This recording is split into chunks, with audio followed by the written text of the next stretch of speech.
Well, hi, welcome to Share in the Chair, Sunshine Cathedral's midweek program, where I get to talk with various religious leaders. I say throughout the world, and today I mean it. Today it's actually true. I'm Darrell Watkins, the senior minister of the Sunshine Cathedral, and with me today is the Reverend Dr. Sarah Park, who is with us all the way from New Zealand. It's tomorrow there. She is crossing time and space just to visit with us today. She is an Anglican priest. What's the name of your town? Clevedon, Vicar of Clevedon. Clevedon, yes.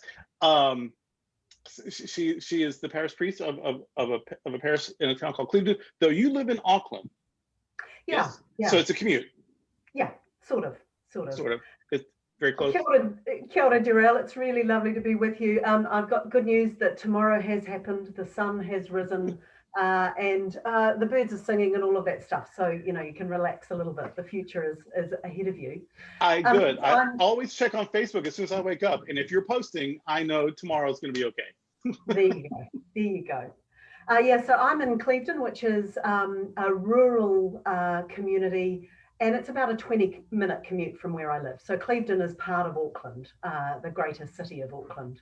Yeah. But it's a country parish, a small little kind of restful place, although there's a bit of development going on just across the road. But yeah. So you're in your office now at work? I am. Yeah. Well, so that's amazing that you live in a really urban area and then just so close is a more sort of pastoral scene. That's just all in the same little place. Yeah. That's great. And that's the thing about Auckland is that it's not very big geographically, and the suburb that we live in is kind of on the periphery of suburban Auckland, and so it's literally a 5-minute drive, and it's countryside. So nice. Now in your system, I think in the U.S. the Episcopal Church, the parishes and the diocese sort of work together in the placement of priests. Is that how it works there, or are you simply just appointed?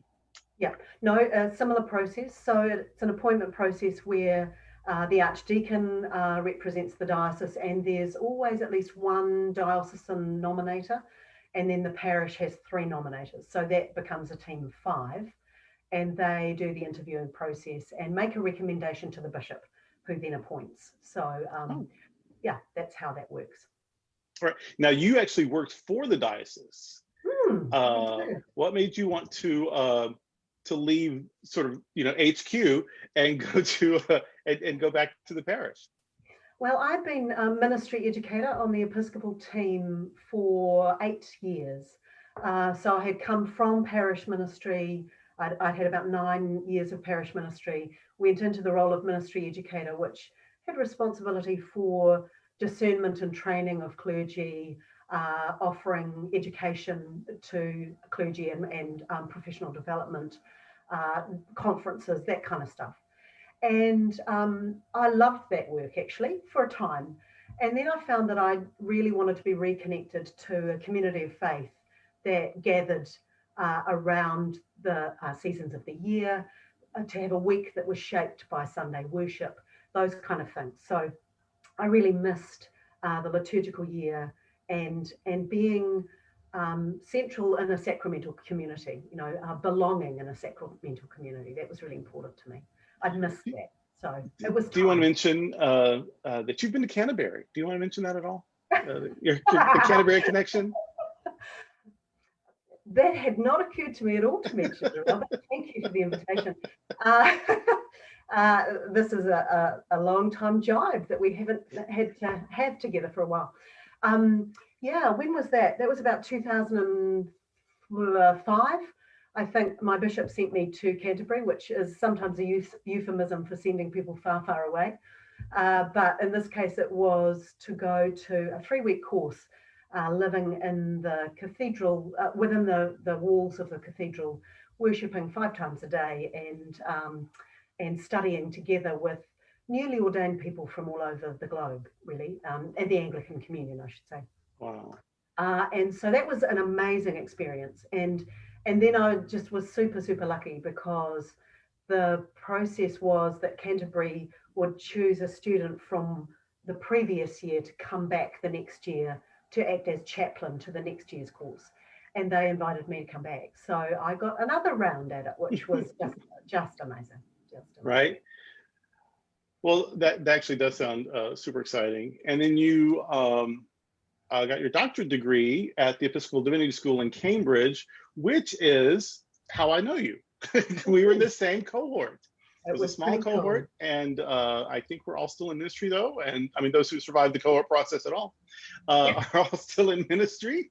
And so that's all. And of course, people know we have, straight, bi, transgender, gay, all kinds of people in our congregation and on our show.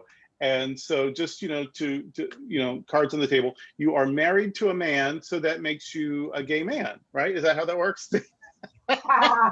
Yeah, that must be it. That must be it. I don't understand how everything works, but I think it makes me an ally. It does, a very good ally. So, well, that's all fun. But I want to get a little bit serious, although I do want to admit, Sarah and I have had lots of fun. She's drinking tea right now. She taught me how to do it properly. I didn't know the difference between microwave water and kettle water, and I made and she so she taught me how to do it properly.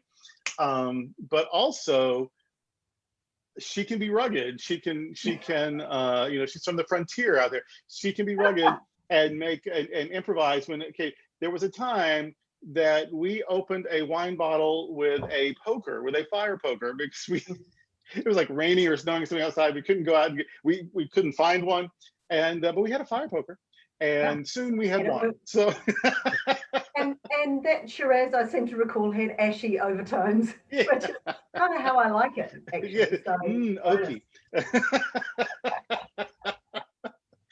absolutely. But seriously, though, there is, although all that 100% happened, you're in a world of pandemic, just like we all are. Your country has been very wise and proactive about it. In fact, we thought your country had sort of beat it entirely, and like the day NPR or something announced it, and I shared it on Facebook that very same day, 4 cases were discovered or something, but they immediately responded. And so your area in Auckland is back being super sort of hunkered down, right? Yeah, so we were feeling very smug, which is a way that New Zealanders like to be. We love to be smug. We're small, and so any advantage we can get on the world stage, hooray! So we had crested 100 days without community transfer, and there was a real sense of, our Prime Minister is a really good communicator, and one of the phrases that she used repeatedly was, "We are a team of 5 million." And it felt like we were a team of 5 million because we had kicked its butt, or so we thought. And then very quickly, there were 4 cases in the community. They still haven't actually managed to work out the source of those. It came from a company somewhere in Auckland that had received some goods from overseas. So they're trying to track all of that. What's clear is it hasn't come from the people who are coming into New Zealand who go into managed isolation. So that's in Auckland, where I live, and we got news of that at about 9:45 on a Tuesday night, and we were told at midday tomorrow you're going back into lockdown. And so it was a really swift response. Personally, I really agree with the approach that government has taken, and so it means that, this is a pain in the neck, but at least I'm not also railing against the philosophy behind the response. So I take it seriously, and we have to work around it, and I'm going to do my bit to help to do that. So we're at what's called 2.5 in Auckland. The rest of the country is in level 2, which means gatherings of no more than 10. I can be at work. I can go and visit people. We have COVID tracer apps, so we need to be checking in wherever we go, keeping a record of all the people we've seen. sanitizing, masks, etc. So, but it's likely that next week we'll be able to regather again, albeit with social distancing in place, and contact tracing, and something new that is new for us, which is masks. So that's a new development in our reality. But yeah. The contact app, that sounds just brilliant. Yeah, it's cool. So, as per with everything, I'm just bringing up my screen to show you. As per with everything, it took quite a while to get the technology right, but it's a government app. It's called a COVID Tracer app, and there are QR codes, and every business is required to have a QR code. So we have a QR code for each of our 3 churches and our hall, so people can check in. And it means that the data is saved on my phone, but if there is a case of COVID, they can then very quickly identify all of the people who've been in proximity. So they can get out and do the contact tracing, which is a really, really key strategy. So how are you offering Paris Ministry? I mean, obviously you can visit people one-on-one, so that's good at least. Yeah. And of course, people need to call, or thank God for all this technology. How are you doing worship? It would be probably less problematic if you were Methodist or Presbyterian, but Anglicans are Eucharistic, and they have a very participatory and embodied liturgy, and that's difficult right now. So how are you? In a way, I guess it's all pre-Oxford movement in lots of ways. People remembering what it used to be like to be Anglican. But how are you doing it? Well, just by way of kind of background, this congregation is a small congregation. 50 would be our maximum, but we have 3 very small churches, the largest of which only seats 80. So we've got 3 small spaces, and the majority of the people in the congregation are on the older side of the demographic. And so a couple of months before we'd heard about COVID, somebody at a vestry meeting questioned whether there was any point in posting onto our website sermons and pew sheets, because nobody uses the website anyway. So that gives you a kind of sense of the level of tech that exists in the parish. So I've never done anything online at all. We got news around the 23rd of March that on the 26th of March we were going into full lockdown, and I'd never done a Facebook Live post. I'd never done a Zoom call, etc. So talk about a steep learning curve. And like most clergy and many other people around the world, I had to make a decision on what platform I would use without really fully understanding the consequences of that decision, because each platform has its own gifts and curses. I chose Facebook because I knew that even if people weren't Facebook users, they could watch a public video. So I chose that, which turned out to be a good choice, because amongst our congregation, there are some people who are really skeptical about Zoom because they've been hacked, and so they didn't want to go onto Zoom. So I chose Facebook, and we went straight away to a version of morning prayer, because in my theology at least, and certainly that's the theology that the diocese has made clear, Eucharistic is embodied and we need to be in the same room. So it's about being gathered. So for us, it was a version of morning prayer, and I am very blessed to be a gay man married to a musician. My husband John is a musician and is the son of a Presbyterian minister, so has played church music for most of his life, albeit on guitar rather than organ. Therein lies our denominational affiliation differences. But God bless John, he right from the get-go sat off screen and played guitar and sang with me and did all of the responses with me, so that there was more than just me, which was really important. It was also really important that the liturgies that we chose and sent out had responses for the people at home to say. That was just a small way of trying to make a distinction between spectator sport and liturgy, because liturgy is the work of the people. And so it was really important that even though I couldn't see them, they had the words in front of them to be able to participate. And being on Facebook, those who were Facebook users, at the very beginning of the service, I would say, let us know that you're here.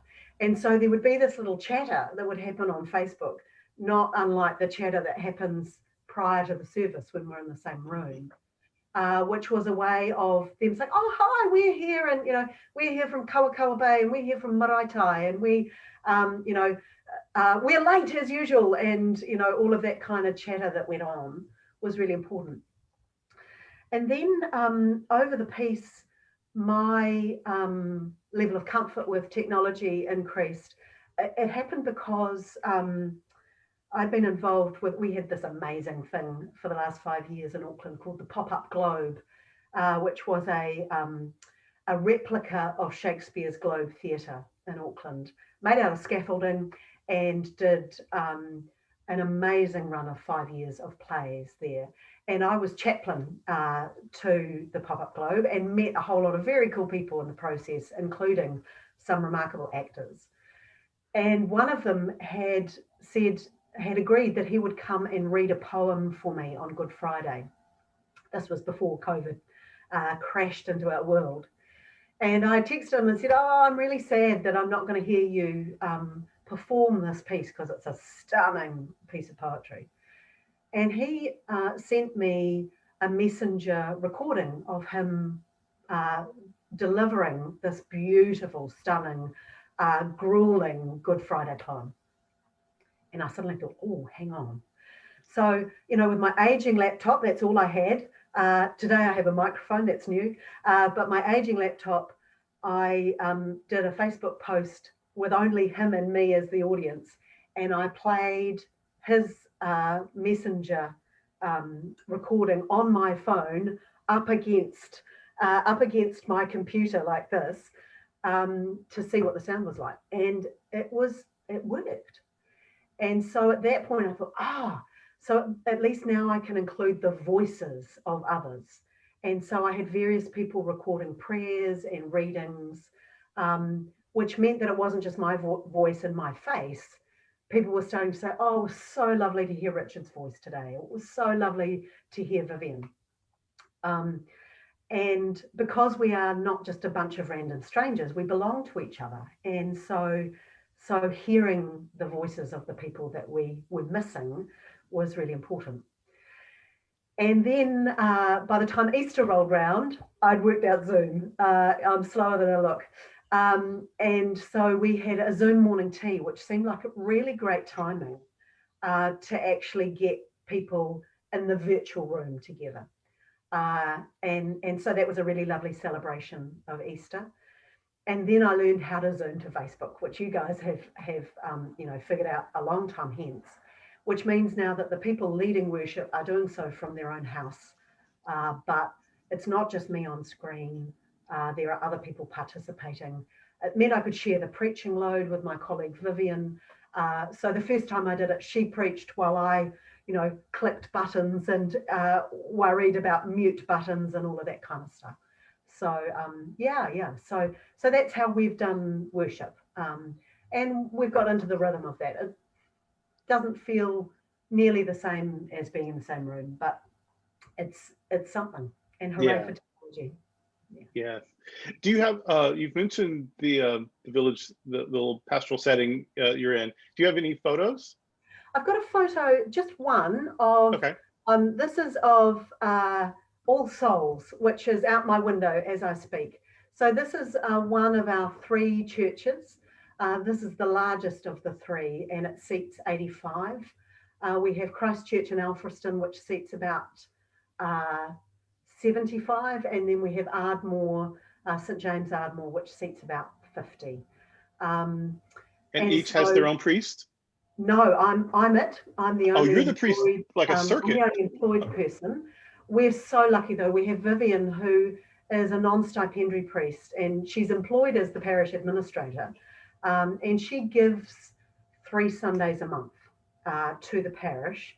to lead worship and to preach. So 3 Sundays a month, there are simultaneous services happening in 2 places, and 1 Sunday a month, they're happening in 3 places. So we rely really heavily on voluntary ministry to be able to make that possible. So yeah, I'll stop sharing now. Well, okay, so you've got this circuit going on that's creative and a little Wesleyan, and you've got you had Easter tea, so that was creative, and you've worked out the social media bit, so which we've all had to do. What else? We're well into the 21st century. Religion is not the only game in town anymore. People feel very comfortable not being religious. Entire communities, entire countries feel I think Europe is like, most Western European countries are like at 4% religious involvement. The United States, people think we're super religious because we're at like 70%, but that's down from like 90 something percent just a few decades ago. So religion's a hard sell these days. And because religion has been mean in lots of cases, or unenlightened, or arrogant, or karma. But still, those of us who want it to work and who think that it, like all the other social institutions, that if it's done well, it can be a good thing, it can make your life better, can make the world better. So how are some of the ways that you are trying to make religion fun and relevant in a world that is more and more deciding it's maybe not so relevant? I've always thought that one of the best ways to make religion relevant is to not be a dick. And I try really hard not to be a dick. And so that kind of integrity of having a pretty rancid sense of humor goes a long way too, although I have to be careful about how I use it. So there's a personal thing in there about how those of us who represent a life of faith are embodying that without being mean, without being judgmental, all of those kind of things. In terms of the tools, I found myself reflecting a lot. I mean, lockdown was really kind to me. I'm an introvert. I'm married to an introvert. We have a greyhound and 2 cats. And so being in our own home was mostly not a hardship. As it stretched on, I did say to John, "Are you still here?" Apparently he was. There was something about that in the vows, I believe. But as lockdown was kind to me because it gave me space to think. And I don't tend to be a person who puts myself out there to tell people what I think, except in the context of a sermon. And that's a very specific type of thinking. And so I found myself doing Facebook Live posts far more frequently than I would have preached, for instance. So one of the things that I thought about was the way that language not only reflects our reality, but shapes our reality. And so the language that we were using to describe our current reality would be shaping our experience of it, therefore. And the word lockdown, which is the one that the government had chosen for us, was a very forceful and negative word, and needed to be because of the seriousness of what we were dealing with. This was not Sounds almost penal though, right? Yeah, very penal. Yeah. And lockdown was, it was clear and it needed to be clear, but it reinforced the sense of being trapped, of being imprisoned. And so one of the first things I did was think, what would be some other words to help us reframe this? And, 2 of the words I sourced from faith. One was shelter, and I sourced, God is out. Where can I flee? God is my shelter. The other was Sabbath. So that, that's pretty light in terms of its religiosity. But the third word was sourced from tikanga Māori. So Māori, being the indigenous people of Aotearoa, New Zealand, have a concept called rahui.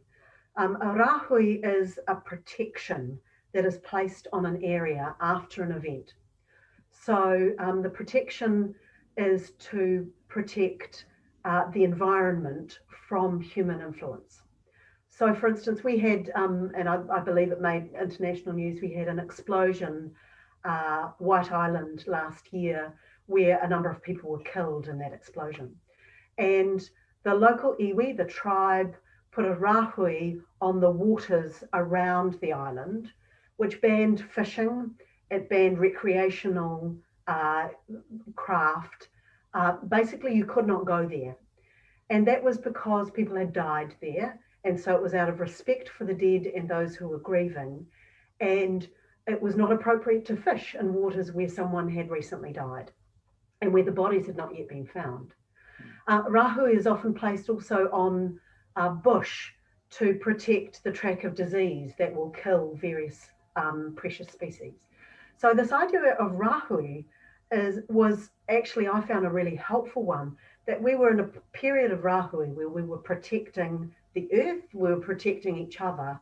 It was, there's a punitive, there's not the same punitive feel as lockdown, but it's the same thing, you know, stay out, stay back, stay home, because this is a kindness to the earth and to each other. So that was one of the posts that I did. And it certainly had, I don't shy away from the fact that I am a Christian, a person of faith, and that I'm doing this primarily for e te whanau a te Kraiti, the body of Christ. But it also got posted and reposted far beyond our little community of faith. And I think it resonated because people were desperately searching for meaning. And actually, one of the things that faith can offer us is meaning making, if nothing else, you know. Yeah. So that was one thing. Another thing that a colleague of mine, another Sarah, who is the curate at the cathedral, had this idea on Holy Saturday, and she said, I'd really like to put out a dance video, because, you know, why wouldn't you? And so she got a bunch of Anglican clergy from the Diocese of Auckland and said, we're going to do a dance video to celebrate Easter. The track is Walking on Sunshine, so give us your best possible moves. And she got the bishop involved, archdeacons involved. I was there in my slippers and my pajama pants with my clergy shirt on, because that's, you know, basically what I've been leading worship in for the last several months. And we got our groove on. And a number of people said to me, I think it had 17,000 hits, you know, for little old New Zealand, that's a big deal. A number of people said to me, it hadn't felt like Easter until I saw it. And so the sense that actually hope is our calling, joy is our calling. And sometimes we put lots of religious language around that, and sometimes we just get our groove on, because that too is profoundly joyful. Yeah. Link, because, you know, I only made the cut because of my slippers. I'm fully aware of that. But no, I saw that video. And so that genius idea came from the curate. Where did you do your curacy? I did my curacy at the cathedral too, actually. Oh, okay, okay.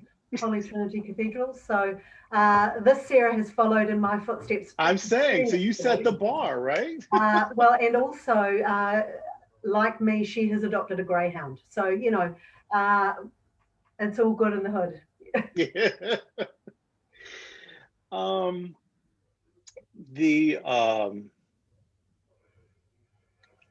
We've talked about worship, we've talked about liturgy. I want to stay in that vein for just another minute and talk about prayer. Yeah. It seems like we were just super concerned about Australia, a neighboring country to you. They had those terrible wildfires. And now it's our turn here in the US. I mean, the Western US is just ablaze, just this conflagration in the West. But, you know, it's not like we had a global pandemic that our country hadn't handled particularly well. And then of course there is the fear around the pandemic, but there's also then the grief because there have been significant losses. And then there's more fear and grief because of job, you know, what's going to happen to my work, what's going to happen to my family, what's going to happen to my finances, what's going to happen to my mortgage, you know, or whatever. And so there's just a lot of angst, a lot of anxiety. And so people of faith of course, we feel compelled to pray, but sometimes when it's just bad everywhere, we sometimes don't know how to pray. Am I praying for a cure? Am I praying for more volunteer firefighters? Am I praying for courage? Am I praying for acceptance?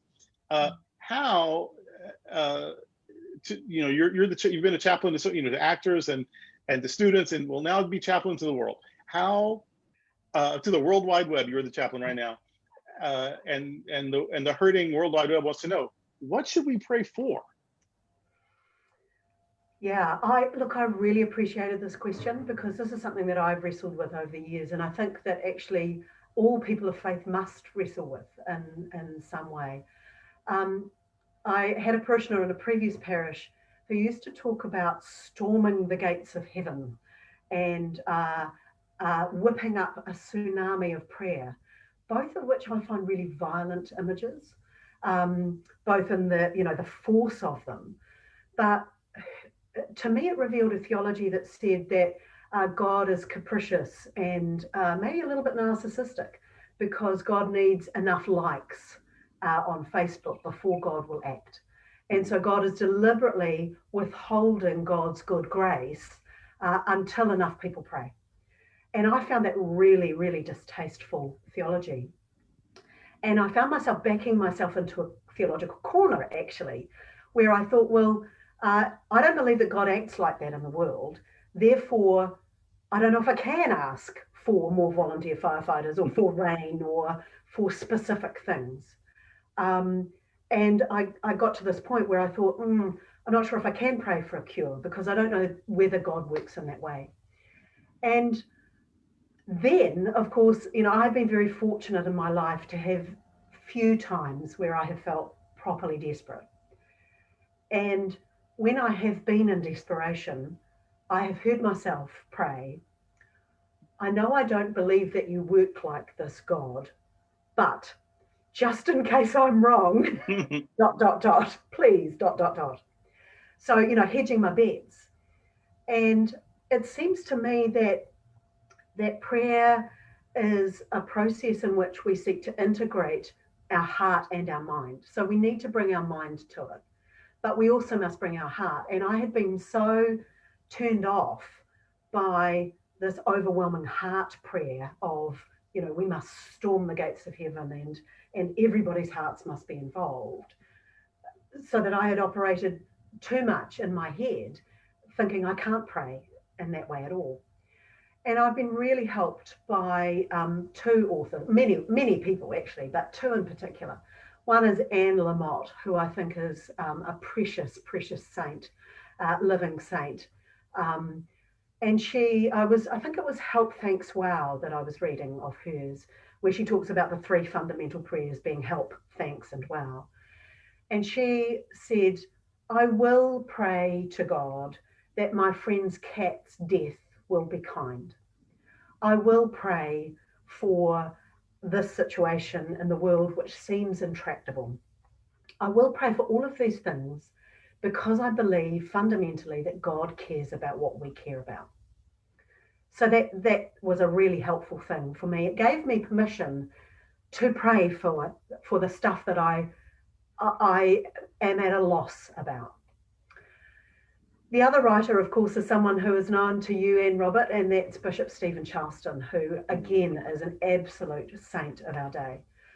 And he, I think, manages to hold the tension between the mystery of prayer. We don't need to know what it is that we're doing on one hand. It is a mystery, and the responsibility of it. Just because we don't know it doesn't mean we get out of it. We must. He manages to hold those two things in, I think, a really beautiful and creative tension. And so he was another person that really helped me to think about my own prayer life and what the hell it is we think we're doing when we lead prayer of intercession on behalf of others. And so I guess the place that I've now arrived at is yes, in short, yes. Yes, we pray for a cure. Yes, we pray for courage. Yes, we pray for volunteer firefighters. And we also pray for our relationship to the environment that has got us here. So we are praying broad, wide, and deep about the particularities of the situation and the generalities of it as well. So in the world that we're in, I am praying for frontline medical workers. I am praying for people who are suffering from COVID. I'm praying for people who are grieving. I'm praying for those whose economic well-being is now fragile. I'm praying for wisdom for leaders, for those who are on the front line of seeking to work towards a vaccine. I'm praying for people who believe it's all a hoax. And I'm praying that God will wash this world in God's love. I guess if we understand prayer as relationship, that's a help. In prayer, I am seeking to align myself with God. And somehow, only God knows how, to align the people for whom I am praying with God. And that somehow the efficacy of prayer is about me partnering with God, you partnering with God, the people we are praying for, and God only knows what can be possible in that. So the answer is yes, both, and dot, dot, dot. Yeah. Which is a really Anglican response, isn't it? Right, isn't it? Well, we only have a couple of minutes left. This just flew by, our time. Even without wine. Even without wine. I do have fizzy water. I do have carbonated water. Oh, it's invisible. You can't see. I promise I have it. But yeah, no wine. But there's always, we end with the same question every week. So all of this, light, fluffy stuff, it's time, it's time for the lightest and fluffiest of all. What happens when we die? I love this question because I get to say, I don't know. and it doesn't matter to me that I don't know. I can live with the not knowing. I don't think I believe in a traditional heaven. I certainly don't believe in a traditional hell. I don't believe that scripture supports that. What I do believe is that God is love and that nothing can separate us from God's love, including death. What I do believe is death will bring completion. And I have no idea what that looks like, if in fact it looks like anything. But I do believe that when death comes, I will be in the company of a God who is love and who loves me without condition, and everyone without condition, and that effectively I will be home. And I'm okay with that. I'm okay with the ambiguity of all of that. So that's a much shorter answer than you anticipated. And also much more profound. Brevity can be profound. No, I love that. Thank you so much. And I was kidding a little. No, not even kidding. I said something about be the chaplain to the World Wide Web, but you definitely were tonight. You will have reached by this time next week. You will have reached thousands of people, and they will thank me for bringing you on. So, and they will also probably ask for subtitles. What the hell is this saying?